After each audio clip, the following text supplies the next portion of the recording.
Hello. आज के Bible study में आपका स्वागत है। आई होप इस समय आप सब ठीक हैं। ये जो बहुत विचित्र समय है अभी हमारी दुनिया में, शैतान का जो सामर्थ है वो प्रकट हो रहा है। सब लोग डर की बातें कर रहे हैं। हर जगह हम देखते हैं, हमको ऐसा लग रहा है कि दुनिया खत्म होने वाली है। हाँ, और हर किसी के मुंह से हमको डर की बातें, दुख की बातें, पेपर में भी और समाज में भी बहुत विचित्र बातों को हम देखते हैं और कभी कभी हमारा दिल घबराने लगता है। लेकिन हम जान सकते हैं कि परमेश्वर जहाँ पर है, परमेश्वर का सिंहासन जहाँ है, वहीं हमारा लंगर है। बाइबल में हम हिब्रानियों में आई थिंक है कि हमारी जो आशा है उसका लंगर वहाँ पे है, महापवित्र स्थान में, जो हेवन में है, स्वर्ग में है। यहाँ पे हमारा लंगर नहीं है। भले यहाँ पे कुछ भी चलते हुए हम देखते हैं, लेकिन हमारी जो आशा है, हमारा जो भी हमको जो भी ज़रूरतें हैं वो हमको ऊपर से मिलता है। और वहाँ पे कोई वायरस नहीं है, कोई बीमारी नहीं है, कोई घटी नहीं है।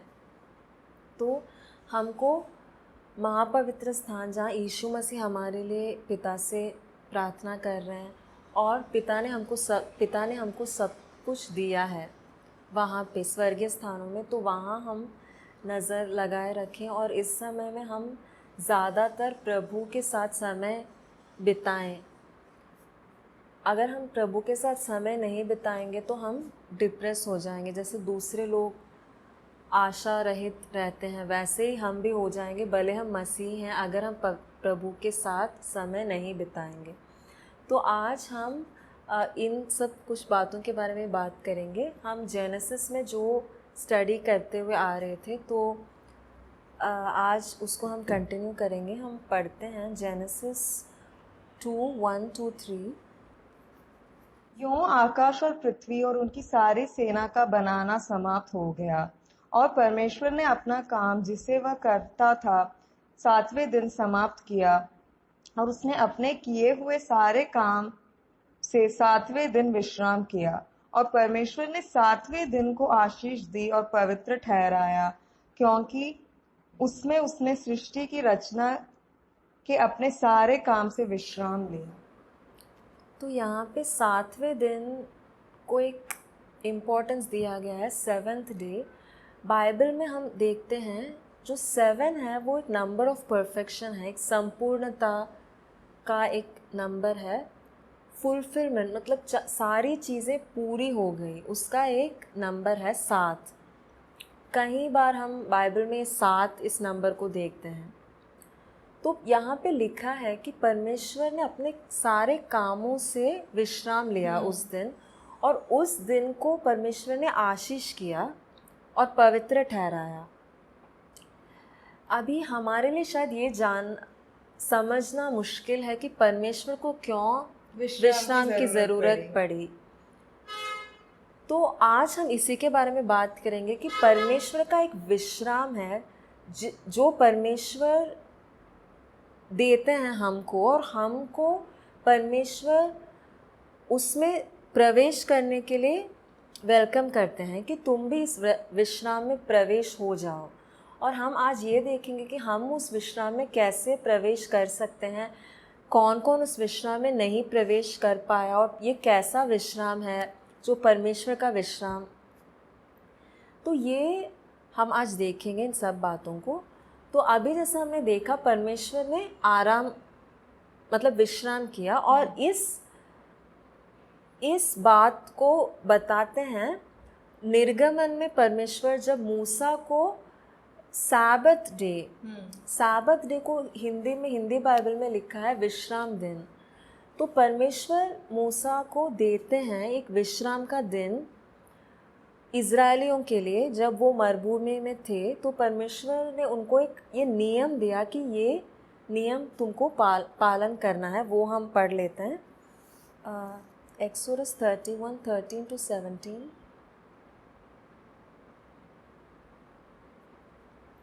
फिर यहोवा ने मूसा से कहा, तू इस्राएलियों को यह भी कहना, निश्चय तुम मेरे विश्राम दिनों को मानना, क्योंकि तुम्हारी पीढ़ी पीढ़ी में मेरे और तुम लोगों के बीच यह एक चिन्ह ठहरा है, जिससे तुम यह बात जान रखो कि यहोवा हमारा पवित्र करने हारा है। इस कारण तुम विश्राम दिन को मानना, क्योंकि वह तुम्हारे लिए पवित्र ठहरा है। जो उसको अपवित्र करे वह निश्चय मार डाला जाए। जो कोई उस दिन में कुछ काम काज करे वह प्राणी अपने लोगों के बीच से नष्ट किया जाए। 6 दिन तो काम काज किया जाए, पर 7वां दिन परम विश्राम का दिन और यहोवा के लिए पवित्र है। इसलिए जो कोई विश्राम के दिन में कुछ काम काज करे वह निश्चय मार डाला जाए। तो यहाँ पे हम देखते हैं कि परमेश्वर कहते हैं कि मेरे विश्राम दिन, माय सैबथ्स, परमेश्वर उनको ऐसा कहते हैं कि इन दिनों को, और एक जगह में परमेश्वर मूसा को ये भी कहते हैं कि तुम्हारे परमेश्वर तुमको इन विश्राम दिनों को देते हैं। जैसे परमेश्वर कहते हैं कि मेरे सैबथ्स है, मेरे विश्राम दिन है, ये तुमको मानना है। और बहुत एक मुख्य बात बताया गया है कि कोई उसमें उस दिन, जो विश्राम दिन, सैबथ डे, उस दिन में यदि कोई काम करे तो वो पथराव करके मार दिया जाए। प्रभु परमेश्वर इस विश्राम दिन को बहुत इम्पोर्टेंस देते हैं। हम शायद ये नहीं समझ पाएंगे कि क्यों परमेश्वर ने ऐसा कहा। हमको शायद ये इतना सीरियस नहीं लगता होगा कि क्यों ऐसा कहा गया कि अगर कोई उस दिन में काम करे तो उसको इनफैक्ट ऐसा भी एक जगह में है कि वहाँ हम देखते हैं परमेश्वर ये नियम देते हैं। उसके बाद एक इंसान सबत के दिन कुछ लकड़ी इकट्ठा करने जाता है बाहर, तो उसको पकड़ के पथराव करके मार देते हैं। ये इतना इम्पोर्टेंट क्यों है? आज हम मरने जाएंगे अगर हम ये कुछ करेंगे तो, लेकिन क्यों ये इतना इम्पोर्टेंट है? क्योंकि ये एक बात हमने उसमें पढ़ा, चिन्ह है। ये चिन्ह है, एक ग्रेस का चिन्ह है, कृपा और विश्राम का एक चिन्ह है। एक्चुअली हम पिछले बार भी बात कर रहे थे ना, पिछले बार का स्टडी हमारा यही था कि परमेश्वर ने पुराने नियम में बहुत सारे से चिन्ह और छायाओं में सच्चाइयों को छिपा के रखा है। तो परमेश्वर एक्चुअली इसको बहुत सीरियसली लेता है। हम देखते हैं ना कि परमेश्वर ने 2 बार एक्चुअली, जब वो मरुभूमि में वो इज़राइल के लोग चल रहे होते, 2 बार वो पत्थर में से पानी निकलता है। पहली बार परमेश्वर मूसा को बोलता है कि तुम उस पत्थर को मारो। दूसरी बार वो बोलते हैं कि तुम उस पत्थर से बात करो। और हम नए नियम में जाकर के पढ़ते हैं कि वो जो पत्थर है वो हमारे प्रभु यीशु है। और पत्थर को दूसरी बार मारना नहीं है, क्योंकि यीशु मसीह एक ही बार क्रूज पे चढ़ाए गए। उसके वंस वो क्रूज पे चढ़ाए गए, दूसरी बार हमको सिर्फ उनसे बात करना है। पर मूसा ने वो बात नहीं किया, वापस मारा, तो वो कनान देश में वो प्रवेश नहीं कर पाए इतने सालों के बाद भी। मतलब हम देख सकते हैं कि टाइप्स, छायाएं जो हैं उसको बहुत सीरियसली लेता है परमेश्वर। और एक बात भी हम देखते हैं, उसमें परमेश्वर कहते हैं कि ये किस बात का चिन्ह है कि तुमको पवित्र करने वाला मैं हूँ। तो ये एक ग्रेस को बताता है पहले से कि परमेश्वर ही अपने जनता को पवित्र कर रहे थे तभी भी। भले उनको नियम दिया गया, पर मेमने के लहू के कारण ही वो पवित्र ठहरे। मतलब वो भी यीशु मसीह के बलिदान को मतलब पीछे से देख रहे थे, जैसा अभी हम पीछे देखते हैं उस बात को और उस पर विश्वास करते हैं। वो आगे देख रहे थे कि एक मसीहा आएंगे। तो ये मेन बात है। हम अपने आप कुछ करके, हाथ पैर मार के, हम कुछ भी बहुत अपना कठिन परिश्रम करके अपने आप को पवित्र नहीं कर सकते हैं। परमेश्वर हमको पवित्र करते हैं। और ये बात उन्होंने पहले ही, जब साबत के बारे में, विश्राम दिन के बारे में प्रभु जब कहते हैं, वो तब भी कह देते हैं कि ये किस बात का चिन्ह है? इस बात का चिन्ह है कि तुमको पवित्र करने वाला मैं हूँ। और एक बहुत इंटरेस्टिंग बात हम एक्चुअली उसमें देखते हैं कि और एक वचन हम पढ़ लेते हैं। वह मेरे और इज़राइलियों के बीच सदा एक चिन्ह रहेगा, क्योंकि 6 दिन में यहोवा ने आकाश और पृथ्वी को बनाया और 7वें दिन विश्राम करके अपना जी ठंडा किया। हाँ, तो इसमें हम बहुत ही इंटरेस्टिंग बात देखते हैं। इंग्लिश में लिखा है कि रिफ्रेश्ड, मतलब वो फ्रेश हो गए। कहीं कहीं लिखा है कि ठंडी सांस ली, चैन की सांस ली। तो ये परमेश्वर के बारे में लिखा है कि परमेश्वर ने क्या किया जिस दिन उन्होंने विश्राम किया। ठंडी सांस ली, हाँ, ठंडा जी ठंडा जी किया। ठंडा किया। और कुछ और ट्रांसलेशंस में ये भी है कि चैन की सांस ली, जैसा हम कहते हैं ना कि हाँ। ऐसे परमेश्वर ने किया, ऐसे लिखा है। एक्चुअली ये मैं किसी और के साथ ये बात कर रही थी, तो उन्होंने कहा कि ये कैसे कह सकते हैं कि परमेश्वर रिफ्रेश्ड हुए। ये तो परमेश्वर क्योंकि थकते नहीं, लिखा है हाँ, ना हाँ, कि हाँ, तो यशायाह मुझे में लिखा है हाँ, कि हाँ, जो हाँ, परमेश्वर ने ये सब कुछ बनाया हाँ, वो हाँ, हाँ, वो हम थकते नहीं है। हाँ। वो हम कहने ही वाले थे। तो तो मैंने कहा कि नहीं, ऐसा एक वर्स है। तो उनको बहुत वो चकित हो गए कि कैसा ऐसा एक वर्स है। और जैसा तुमने भी कहा, आयसाया में लिखा है कि वो कभी थकते नहीं हैं, उनका ज्ञान असीमित है, उनकी सामर्थ कभी ख़त्म नहीं होती। और यीशु मसीह भी कहते हैं कि मेरे पिता, जब जब लोगों ने यीशु मसीह पे इल्ज़ाम लगाया कि तुमने सबत के दिन किसी को चंगा किया, तो यीशु मसीह ने खुद कहा कि मेरे पिता को देख के मैं कर रहा हूँ, मेरे पिता अभी भी काम कर रहे हैं, करते आए हैं हमेशा, अभी भी कर रहे हैं काम। तो ये किस तरह का विश्राम है। और हिब्रानियों में हम ये भी पढ़ते हैं, हिब्रानियों के जो लेखक हैं वो इस साबत विश्राम दिन के बारे में काफ़ी डिटेल में बात करते हैं। तो वो भी हम, उसमें भी परमेश्वर के विश्राम के बारे में लिखा है, वो हम पढ़ लेते हैं। Hebrews 4:10-11। क्योंकि जिसने उसके विश्राम में प्रवेश किया है, उसने भी परमेश्वर के समान अपने कामों को पूरा करके विश्राम किया है। अतः हम उस विश्वास तो परमेश्वर की तरह अपना काम को पूरा करके, ये बहुत मुझे ज़रूरी लगा, क्योंकि ये भी नहीं लिखा है कि परमेश्वर ने एक दिन 6 दिन काम किया, फिर 7वें दिन ठंडी सांस ली, फिर वापस वो करने लगे। मतलब ये भी हम इससे नहीं समझ सकते हैं कि परमेश्वर ने एक ब्रेक लिया और फिर वो चालू हो गए, ऐसा नहीं है। क्योंकि जेनेसिस में भी हम पढ़ते हैं कि अपने सारे कामों को समाप्त किया, वो शब्द है। और यहाँ पे हिब्रूस 10 में अभी हमने पढ़ा कि जो परमेश्वर के विश्राम में एंटर होता है, प्रवेश होता है, वो भी परमेश्वर की तरह अपने सारे कामों से को पूरा करके, हाँ, कामों को पूरा करके। तो अभी हमने बात किया, जैसे यीशु मसीह ने कहा कि परमेश्वर हमेशा काम करते हैं अभी भी। और एक जगह में हम ये भी पढ़ते हैं कि परमेश्वर ने अपने काम को पूरा किया। तो इससे हम क्या समझ सकते हैं कि अलग अलग तरीके के काम करने का भी अलग अलग तरीका है। हाँ, हाँ, ये समझ सकता है। और मुझे ये इसमें सबसे इम्पोर्टेंट ये बात लगा कि परमेश्वर अभी जो काम कर रहे हैं वो उनके जो पूरे किए हुए काम हैं, उस जगह से वो काम कर रहे हैं।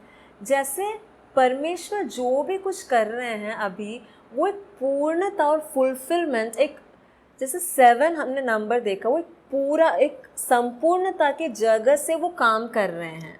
यानी कि प्रबंध करने का काम अभी वो नहीं कर रहे हैं। हाँ। जो प्रबंध है उसको देने का काम कर रहे हैं। हाँ, हाँ, हाँ। जैसा और एक कई जगहों में हम ये पढ़ते हैं, यीशु मसीह के बारे में जब लिखा गया है तो कई बार हम ये पढ़ते हैं कि लिखा है कि जगत की उत्पत्ति से पहले ही जो मेमना क्रूसित हुआ। और ये भी लिखा है कि हमको उसने जगत के पहले ही चुन लिया। तो परमेश्वर जो भी अभी काम कर रहे हैं वो एक विश्राम के जगह से वो कर रहे हैं। और हमको भी वो यही सिखाते हैं, इनफैक्ट सिखाते हैं केवल नहीं, वो हमको आदेश देते हैं कि हमको जो भी करना है एक विश्राम के स्थान से करना है। और इसके ऑपोजिट, परमेश्वर का ऑपोजिट हमेशा कौन है? परमेश्वर का ऑपोजिट है शैतान। शैतान हमेशा कैसे काम कर रहा है इस दुनिया में, और दिन भर दिन उसका काम पूरा कंफ्यूजन और एक खालीपन के जगह से ही वो काम कर रहा है। शैतान के काम पूरे नहीं हुए हैं और उसके काम कभी पूरे होंगे भी नहीं, और उसके काम जो है वो निष्फल हैं। उसके जो भी काम है वो ऐसे कुछ भी कैसा भी बहुत परिश्रम करके, बहुत आंसू बहाकर, बहुत कर के वो कर रहा। और हम सब भी अच्छी तरह जानते हैं शैतान के बारे में, क्योंकि शैतान ज़्यादा वेकेशन नहीं लेता, वो कभी, वो हमेशा हमको ऐसा लगता है कि वो पूरे टाइम कुछ ना कुछ करते रहता है, पर उसके सारे काम है वो निष्फल हैं। और उसके सारे काम है खालीपन और एक शून्यता की जगह से उसके काम किए जाते हैं। परमेश्वर के काम एक संपूर्णता और विश्राम के जगह से किए जाते हैं। और हमको भी परमेश्वर बुलाते हैं, वेलकम करते हैं, और इतना ही नहीं, वो हमको आदेश देते हैं कि हमारे जो काम है वो भी उनके काम जैसे ही होने चाहिए। तो हम विश्राम से ही हमको काम करना चाहिए, और हमारे लिए एक नमूना दिया है। जैसे एक बात तो हम इससे पक्का समझ सकते हैं कि जो साबत का दिन है, जो विश्राम का दिन है, परमेश्वर ने इजरायलियों को दिया, वो एक चिन्ह था। मतलब हम आज हमको ऐसे, वैसे यहूदी लोग तो अभी भी वो करते हैं कि उनके साबत डे में वो कोई काम नहीं करते, वो कहीं जाते भी नहीं है, वो शायद कहीं जगह से हटते भी नहीं है, ऐसा मुझे लगता है। वो कुछ काम नहीं करते, जितना हो सके वो कुछ नहीं करते उस दिन। न्यूज़ नहीं देखते, कुछ भी वो नहीं करते। आजकल भी वो उसी तरह विश्राम दिन को मान रहे हैं। लेकिन हमारे लिए, हम नए नियम में हमको ये परमेश्वर नहीं कहते कि कोई एक दिन बना लो और उसमें कुछ काम नहीं करो, अगर तुम काम करोगे तो तुम मार डाल दिए जाओगे, ऐसा नहीं है।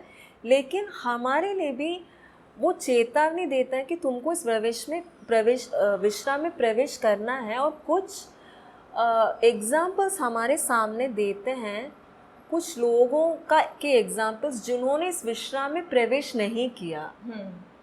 तो हम पढ़ लेते हैं, हीब्रूस में हम देख लेते हैं कि किन लोगों ने इस विश्राम में प्रवेश नहीं किया। हीब्रूस 4।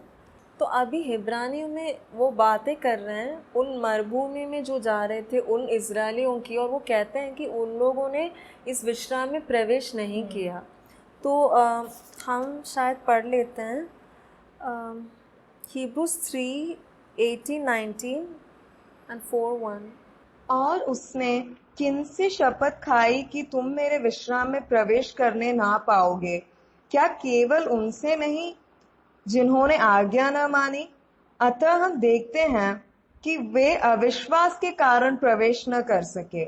इसीलिए जबकि उसके विश्राम में प्रवेश करने की प्रतिज्ञा अब तक है, तो हमें डरना चाहिए, ऐसा ना हो कि तुम में से कोई जन उससे वंचित रह जाए। तो इसमें दो बात कहते हैं कि वो इजरायली लोग जो मरुभूमि में मर गए, जो कनान में प्रवेश नहीं कर पाए, वो इसीलिए नहीं कर पाए क्योंकि परमेश्वर ने शपथ खा लिया कि वो मेरे विश्राम में प्रवेश नहीं करेंगे। और उन्होंने अविश्वास किया, मतलब उनके दिल कठोर हो गए, उन्होंने विश्वास बिल्कुल नहीं किया और इसीलिए उन्होंने आज्ञा नहीं माना। दो बातें यहाँ पे हैं, डिसोबीडियंस एंड अनबिलीफ। विश्वास नहीं करने से वो नहीं प्रवेश कर पाए, और आज्ञा न मानने के कारण वो प्रवेश नहीं कर पाए। बेसिकली उन्होंने विश्वास नहीं किया, इसीलिए उन्होंने आज्ञा नहीं मानी। और हम रोमियो में देखते हैं ना, रोमन्स के फर्स्ट चैप्टर में हम देखते हैं कि तुम लोगों ने विश्वास करके आज्ञा माना, ऐसे करके वो एक वचन में कहते हैं पौलुस। मतलब जो भी आज्ञा नहीं मानना भी अविश्वास के कारण, अविश्वास का एक फल हम मान सकते हैं, क्योंकि अगर आप विश्वास परमेश्वर में करोगे तो आप आज्ञा मानोगे। और ये अलग अलग एरियाज में भी हो सकता है। हम देखते हैं ना कि कुछ लोग कुछ चीजों में बहुत विश्वास करते हैं, इसलिए उस एरिया में उनके लाइफ में बहुत फल होता है, पर कुछ चीजों में वो विश्वास नहीं करते तो फिर उस एरिया में वो आज्ञा नहीं मानते। तो आज्ञा नहीं मानना और अविश्वास साथ साथ में जाता है। और वो लोग प्रवेश नहीं कर पाए परमेश्वर के विश्राम में, तो हम कैसे प्रवेश करें? हमें उनकी तरह नहीं रहना। और हम ये देखते हैं, ये लोग परमेश्वर को जानते थे, परमेश्वर की महिमा को उन्होंने देखा, उन्होंने सीनाई पर्वत पे परमेश्वर की महिमा उतरी, वहाँ क्या क्या हुआ, आवाज़, बिजली गरज रहा था, महिमा को देखा, आग को जलते हुए देखा, सब कुछ देखने के मन्ना रोज बावजूद गिरता था उनके लिए। हाँ, क्या क्या और उन्होंने उनके नहीं बीच में देखा। वो परमेश्वर की उपस्थिति थी, वो पिलर दिन ऑफ रात। फायर। हाँ, परमेश्वर की महिमा वो तंबू के आगे उनको दिखता था। फिर भी वो नहीं प्रवेश कर पाए। तो ये विश्राम, और ये कहते हैं पहले वचन में इब्रानियों के 4 में कि तुम डर के रहो कि तुम प्रवेश कर लो। यहाँ पे वो जब इस विश्राम की बात कर रहे हैं, जिस विश्राम का सबत का दिन एक चिन्ह था, वो ग्रेस है, वो ग्रेस की बात कर रहे हैं। परमेश्वर की कृपा में हमको जाना है, अंदर हमको प्रवेश करना है, परमेश्वर की कृपा पे हमको विश्वास करना है। इसमें 2 चीज़ें हम बहुत इम्पोर्टेंट देख सकते हैं, एक तो कृपा है और एक विश्वास है। जैसे हम Hebrews 4:2 पढ़ो, क्योंकि हमें उन्हीं की तरह सुसमाचार सुनाया गया है, पर सुने हुए वचन से उन्हें कुछ लाभ न हुआ, क्योंकि सुनने वालों के मन में विश्वास के साथ नहीं बैठा। हाँ, तो वचन उनको भी मिला लेकिन विश्वास उन्होंने नहीं रखा। तो विश्वास बहुत ज़रूरी है। और आगे हिब्रूस में ही कहते हैं कि हम विश्वास के द्वारा इसमें प्रवेश होते हैं। 3rd वर्स में ही है कि हम वो पढ़ लो। परंतु हम जिन्होंने विश्वास किया है उस विश्राम में प्रवेश करते हैं, जैसे उसने कहा, मैंने अपने क्रोध में। विश्वास के द्वारा हम इस विश्राम में प्रवेश होते हैं। तो अभी हम देखते हैं कि कैसे हम, अभी हमने देख लिया कि कैसे हम प्रवेश होते हैं विश्वास के द्वारा। तो विश्वास हम कैसे, हमारे अंदर विश्वास कैसे आएगा और हम क्या क्या कर सकते हैं इस विश्राम में प्रवेश करने के लिए। एक बहुत बात हमने एक बहुत क्या बोलते हैं, जैसे एक बात बहुत प्रकट हुआ है, इस दुनिया में प्रकट हो रहा है, और अभी भी हो रहा है, इस पैंडेमिक के दौरान भी हो रहा है। शैतान ने जो इस दुनिया के लोग हैं उनको एक ऐसे स्थान में रखा है कि वो कभी विश्राम नहीं कर पाए। शैतान ने ऐसे जगह में लोगों को रखा है कि वो दिन भर दौड़ते रहें, कुछ ना कुछ करते रहें, किसी को मैसेज करते रहें, कुछ ना कुछ सुनते रहें, किसी से बात करते रहें, और कुछ भी करके उनको ऐसे एक जगह में वो रखना चाहता है कि वो विश्राम नहीं करें। अभी जब हम इस विश्राम की बात कर रहे हैं, इसका मतलब ये नहीं है कि काम नहीं करना। आई थिंक विश्राम की जगह से हम काम कर सकते हैं, लेकिन जैसे प्रबंध के लिए काम नहीं करना है। प्रबंध हो चुका है, प्रबंध जो हो चुका है उसको लेके हमें काम करना है। और भी हम जैसे अभी जैसे यीशु मसीह जब लोगों को चंगा करते थे तो उन्होंने मतलब उन्होंने पिता से उनको भीख नहीं मांगना पड़ा कि पिता चंगा करो करके। उन्होंने बस ये जो कहा चंगाई थी, और वो प्रबंध एक्चुअली यीशु मसीह ने जब लोगों को चंगा किया, हम देख सकते हैं कि वो एडवांस में उन्होंने किया, क्योंकि जो भी प्रबंध है वो बाद में, वो बेसिकली पहले से ही परमेश्वर ने क्रूस में उस सबका जो भी कैलकुलेशन है, उस चंगाई के लिए जो भी मोल चुकाना था, वो क्रूस में उसकी गिनती हो गई थी। प्रबंध पूरा जो भी परमेश्वर का काम हुआ है प्रबंध करने का, वो यीशु मसीह की क्रूस में हुआ है, हम देख सकते हैं। और शुरुआत के क्रिएशन में भी हम देख सकते हैं। बीज के बारे में हमने पढ़ा था कि परमेश्वर ने बीज बनाया। उन्होंने जब उनको नया कुछ पौधा चाहिए था, उन्होंने क्या बोला, वो हमें उस बीज को बोना है। उन्होंने वापस नए पौधे नहीं बनाए, सबके लिए बीज बन गया है। बीज पहले से ही सबके लिए बना के रख दिया। उस बीज को बोना वो एक प्रबंध से करने वाला काम है कि बीज हमारे पास है, उसको हम बोएंगे। पर बीज को बनाना वो उत्पत्ति का काम है जो परमेश्वर ने पहले 6 दिन में किया। और हम और एक बात भी देखते हैं कि ये हम एक स्पिरिचुअल रेस्ट की बात कर रहे हैं। जैसा अभी इस पैंडेमिक के समय कई लोगों को हम देखते हैं कि वो अभी घर पर हैं और वो उनको कंटाल आ रहा है, मतलब उनको पता नहीं कि क्या करना है और उनके पास करने के लिए शायद काम नहीं है। कुछ लोग अभी काम पे नहीं जा रहे हैं, तो लेकिन करने के लिए काम नहीं है, लेकिन वो विश्राम में बिल्कुल नहीं है। वो रात भर शायद सो भी नहीं पाते होंगे, बहुत टेंशन में रहते होंगे, तो उनको आराम नहीं है। मतलब वो काम नहीं कर रहे हैं लेकिन वो विश्राम में नहीं है। तो ये दो अलग चीज़ें हैं।